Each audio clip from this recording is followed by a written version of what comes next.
Well, hi there and welcome. I'm Cindy Daychuk with Queen Bee Creations and welcome to the channel. If you are new, thank you so much for tuning in. If you like what you see, if you're interested in handmade decor, craft projects, furniture refinishing, thrift flips, you're in the right spot. I invite you to subscribe if you already have. Love ya. We try to come at you with new videos at least twice a week, Mondays and Fridays, and then in between if I have extra stuff that I happen to be doing. Today, I'm kind of a little bit inspired by, I guess that, it's Easter is kind of coming up, eventually. And I'm thinking of like little chickens and it's coming into spring, so you got a lot of decor in the stores with birds on stems and sticks and everything. And so I thought that I would try my hand at making my own bird decor. So as always, I'm totally faking this and taking you along for the journey. So a couple of things. One little thing that I did before you got here was I have this little piece of a wood branch that I had, in the fall when branches are falling off, big fat ones, I just cut up into chunks and I keep on hand for projects. So I have that. That's going to be the base, although I do have a piece of cut up pallet wood that I may end up sticking it onto, just if I decide I need a little bit more for decor purposes. We'll see where it goes. I don't know. But I thought that I would drill a hole big enough to hold my little dowel, which will be the leg, just so that as my project has to dry, I have a place to let it dry. So I just drilled a partial hole that was big enough for my dowel. And my dowel is the end of a used sponge paint stick. So when I use these, before I throw out the used sponge, like once it's all cracked and it's broken, I can't use it anymore, I just twist off the end and I save the stick because I'm like that. I know I'm gonna do something with it, so I save them, and that's what I'm gonna use to build my bird body on. And for this, I am gonna be using IOD Air Dry Clay. I have some already open, and I've got the other one in reserve. And I'm going to be using tin foil. So, sorry, this is going to make some noise because I got to be scrunching it. But I'm going to use that, and I'm going to use a glue stick to just kind of hold some of my initial tin foil on. But before I do my clay, what I want to do, and I'm just going to add a little bit of some hot glue. Darn this hot glue stick. Anybody got a good idea of one? I thought this DeWalt one would be awesome, but even though this is the glue it came with, I still have to push it through myself rather than it doing it. So I'm just putting a dab of glue in there so that the tin foil, once I start scrunching it, is definitely going to stick on my stick. I don't want later my whole bird to detach. So I'm just letting that set up, and I'm going to start scrunching my tin foil.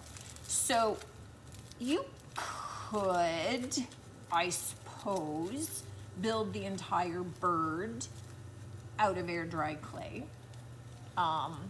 or you could make it hollow. And I'm doing neither of those. I'm going to build up a bit of the form out of tin foil, a bit of the shape of my bird, so that I can layer my air dry clay over top, and that I have something fairly firm that I can shape it against, which if it was hollow, I would have a harder time doing. And I want it to be fairly substantial, not too easily broken when I go to put it onto my stand. So I just think that ultimately it might give it a little bit more support. Now I'll share it. So I'm just going to as well kind of add some hot glue periodically whenever I'm adding on a bit of another sheet of the tin foil. I get that once it's encased in my clay, it's not going anywhere. But until then, I just want it to be as solid as possible. And I might be erring on the side of caution, but you know, that's okay. So I am going, because, you know, I'm not skilled at this, I'm faking this, so I am going for a fairly simplistic bird shape. We'll see how that goes. So I'm just already kind of forming where the little beak is. I'm gonna grow out the tail, see how that size works. Already, see, look, even on my platform, that's gonna look a little bit too small-ish. I think unless I cut my dowel shorter. So, oh heck, go big or go home, right? So let's just make his body, her body, we don't know. Let's just make it a little bit bigger right from the get-go. And if I like how it turns out, then I can make birds of various sizes.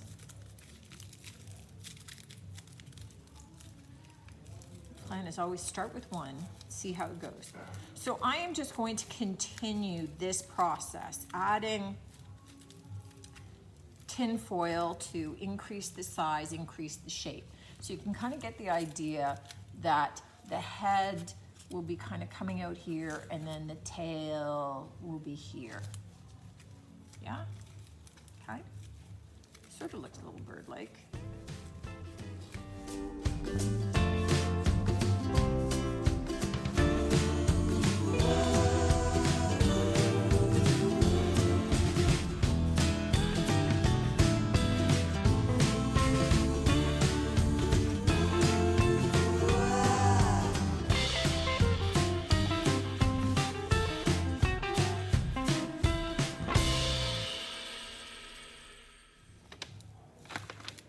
It's looking vaguely bird-like already,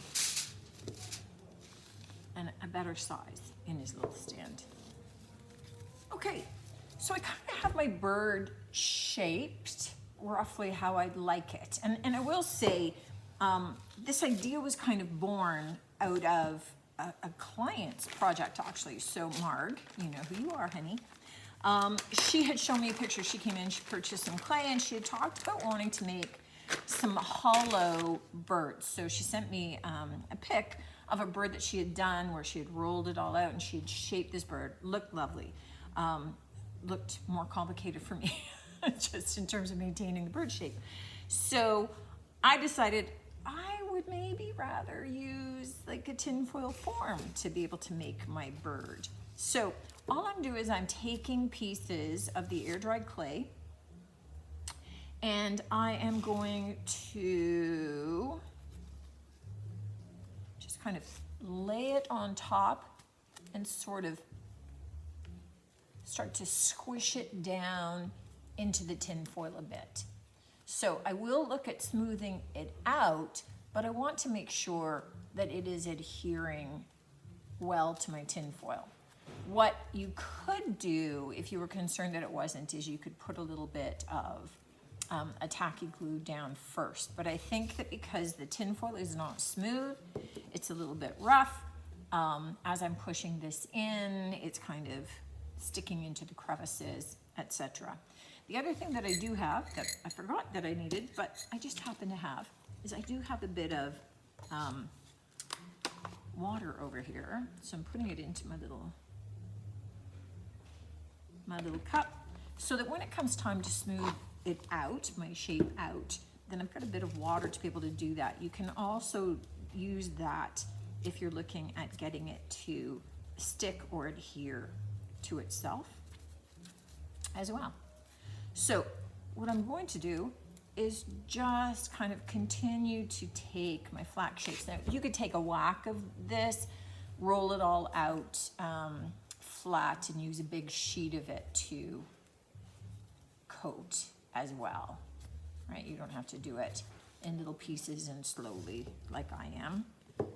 Usually I'm the impatient one, so usually I would go with, yeah, I'm gonna have to put my little pedestal onto a bigger surface, I think, because my bird so far is tail heavy, so it's gonna want to, you can see it wants to sit back now. I can fix that when I go to adhere it into that stump, because I will use some hot glue to be able to do that. So we'll see. But I'm kind of envisioning maybe putting it onto the board so that, you know, if I decide to do this a little bit more Eastery, then I can have a base to put eggs and things. But leaving it just the pedestal, I could just put it into a vignette where I have all kinds of other Easter related items and eggs, and have the flexibility to put the bird wherever I want. Which now I'm saying that, I'm kind of convincing myself that way, which is how it usually goes. I talk to you guys about options, and then it helps me kind of form in my head which option I'm most interested in doing. Okay, so I am just going to continue to completely cover all of my tin foil with my clay, get my entire bird shape covered with clay before I start worrying about smoothing it all out.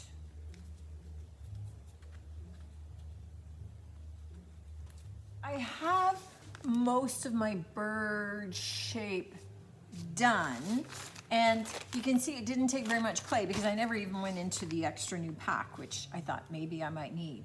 All that I'm doing now is just kind of dipping my finger into my little bit of water here and just slowly kind of smoothing out my clay and trying to get out as many of the little lumps and bumps as I can. I'm not going to be perfect at this. It's not going to get them all, but it'll get some.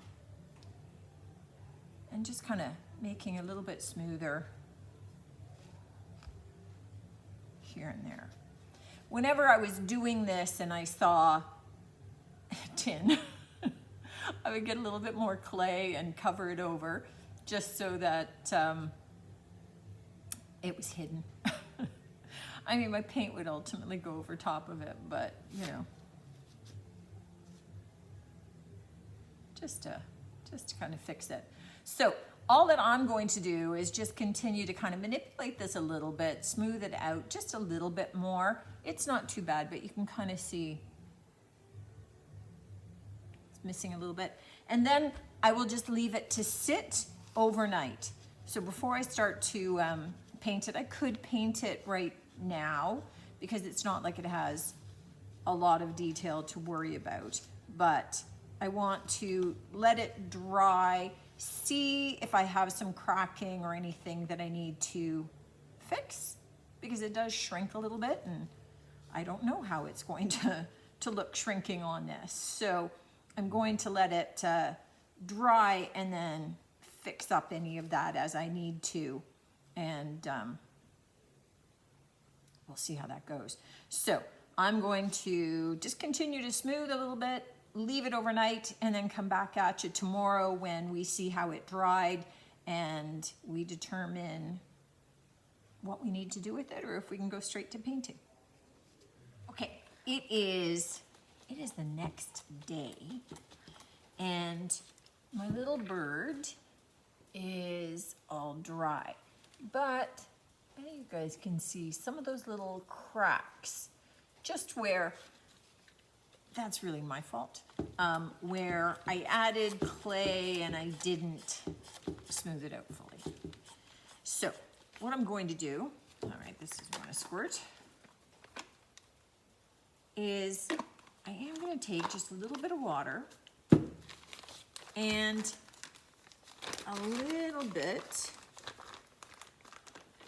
of my air dry clay, and maybe that's too much water. Let's see how it goes. I'm just going to mix it up and make it pretty slippery, pretty thin. So I want to make it kind of almost like in pottery, I think they call it a slip, right? It's really loose, kind of slimy clay that they'll use sometimes to be able to smooth out things and attach pieces together. So I'm adding a lot more water to the clay than would be there naturally or normally. Let me just grab a little, okay, just wanted one. When you pull the baby wipes and you end up with 12 of them attached to each other, they just don't want to release. Yeah, that would be the way that it goes. So I'm just trying to get this pretty loose so that it just kind of really easily fills those gaps, because I'm not looking to create new ones. I want this to just kind of fill in those little cracks, just kind of smooth it out a little bit. As I'm doing this and I'm pushing, this is really quite firm. You know, I'm not having to be particularly gentle with this. That base of our tin foil and then with our clay has really dried very firmly, and it's not being an issue for me at all.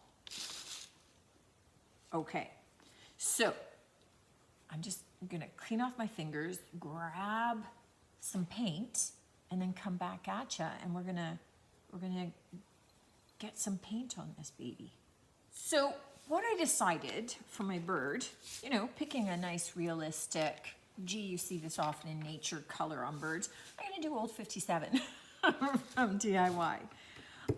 Obviously, not a lot of birds in the Canadian forest that are this color, but I want something that's just kind of bright and cheerful and fun, and because I can.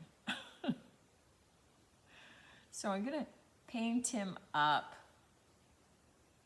nice and bright, and we'll see when it dries whether I need a second coat or not. Right now it's kind of going on nice and thick. And I'm not convinced yet that I need to add any detailing. I'm kind of right now thinking the overall shape is bird-like. I think it's easy to tell what it is without having to add. Now what I am going to do is I'm going to paint him blue, put him in the stand and let him dry. And when the body's dry, I'm going to paint the stem, his little leg, I'm gonna paint it white. I'm gonna be using beadboard from DIY to be able to paint that out as well. It's gonna go down into our natural base, but I think that the white will ultimately look a little bit better as his legs than leaving them just plain. And then we'll have the wood contrast of the base. You can see how great the coverage is on that. That's a nice, bright, cheerful little color for our little bird. And I think, again, that would be a great color in, you know, vignettes for Easter. Now you could do a series of these and do them in, like, you know, the pale, like apothecary green, and the pale petticoat pink, and maybe millinery, French millinery for like that soft mauve. If you really want to go pastels for Easter, if you were doing this for Easter. I'm looking at this kind of going into some Easter vignettes, but I'm looking at it being kind of maybe just an all-round sitting up on the shelf on top of books kind of piece as well. We'll see how it goes. But I think building the base with the tin foil has made it much more stable and helped get the shape, used a lot less of the clay, it dried a lot faster and easier. So that was a good way to go in terms of creating some of the shapes and the forms. So I'm gonna put this off to the side in the little stand and let it dry. Won't take long, 15 minutes, 10 minutes. And then I'm going to paint the stem white, and we're gonna go from there. Okay, final step for today, because I want this to dry, and this still feels very cold to the touch. So it means that my paint kind of softened, not softened the clay, but kind of soaked into the clay a little bit, and it's cold, which means it's still drying. But what I'm going to do is I decided that rather than just paint this and leave it, I'm going to try applying a transfer to it. So we'll see what it looks like just as it is, but I'm going to try a transfer. And again, I'm not too sure about the surface, so I definitely want to make it as easy for the transfer to stick as possible, which means I'm going to seal it with the DIY Big Top because I know my transfers love that. In which case, why drive myself crazy trying to apply it if it's going to be tough? Because with the clay over top of the tin foil, I'm not sure how firm of a surface I'm dealing with. So y'all are gonna ask me at some point, in which case I might as well do it and find out how it works. Because even for me, it gives me an idea potentially for future projects and ideas. So as I'm experimenting, I'd like to go all out. I mean, right now we know the clay formed over top of tin foil works great. So in creating future shapes and that sort of thing, this is perfect. It worked awesome, and I've answered that for myself. So now let's take it another step further and see about how well it takes transfers in case I do larger objects in future that could benefit from that. So we'll do it on a small scale to start, and we'll see. So there's my little bird. He's cute as he is. You know, so I could go a couple of ways. I could be done. I could take a paint pen or maybe a little fine Sharpie, and I could add details. I could just paint, you know, I could do an eye and just kind of wings. I could have painted that in. I could just take a black marker and do scroll work all over it to just decorate it up if I wanted. I'm going to apply a transfer over top of it. And yeah, we'll see how that takes. So I'm gonna let this dry really well overnight. It's really cold in my shop, like I'm freezing. So my poor little bird is kind of cold and not drying too fast either. So we're gonna leave him propped up overnight. When I come in tomorrow, we will see about adding our transfer, attaching him to the base, just finishing him off and taking some cute pics of him. So stay tuned for that.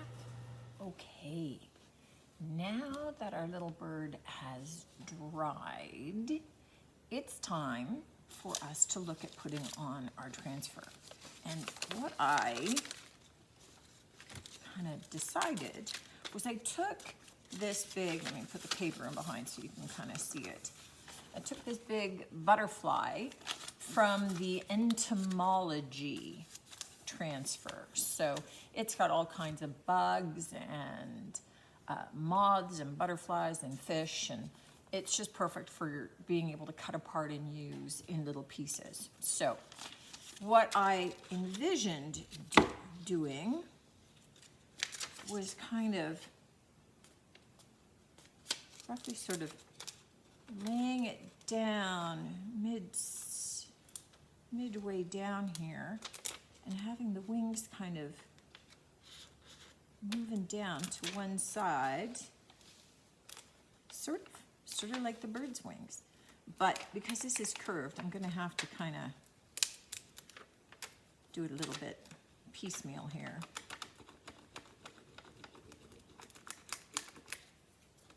And work one side at a time.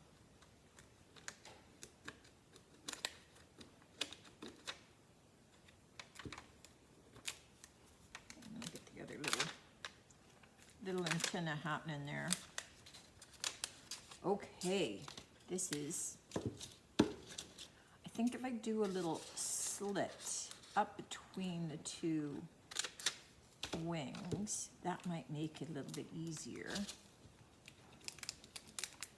sort of get it maneuvered here.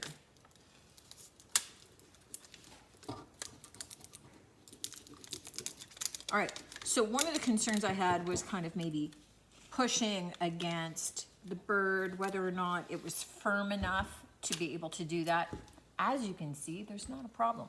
And I think that one of the advantages is that we had added that big top, and the transfer is definitely liking the big top, and kind of went on, no problem. I just want to got two little pieces that didn't adhere. That was one, and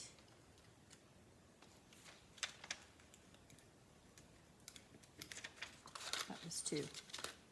And let me just burnish that on, because it's really not on all that great yet.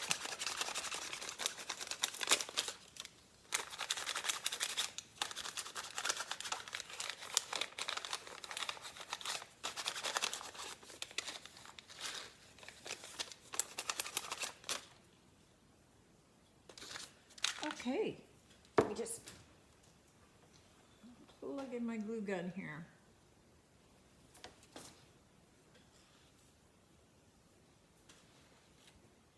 So, this is the bird with our butterfly on top. To make sure that that's on there really well, we're just going to want to seal that up once again. So, just cover over that transfer with some of that big top. Just kind of help it be on there a little more permanently.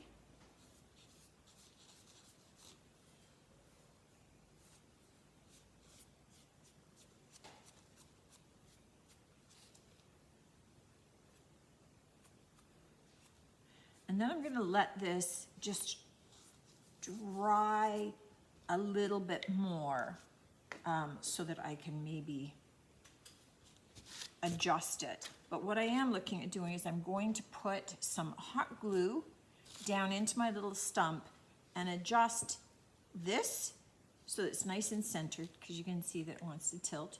So adjust it so it's nice and centered so that that wood will hold it upright. There's our little bird. I think it turned out pretty darn cute, way better than I thought I was going to be able to do. So it's really sort of given me some thoughts and some inspiration about where I can take this idea.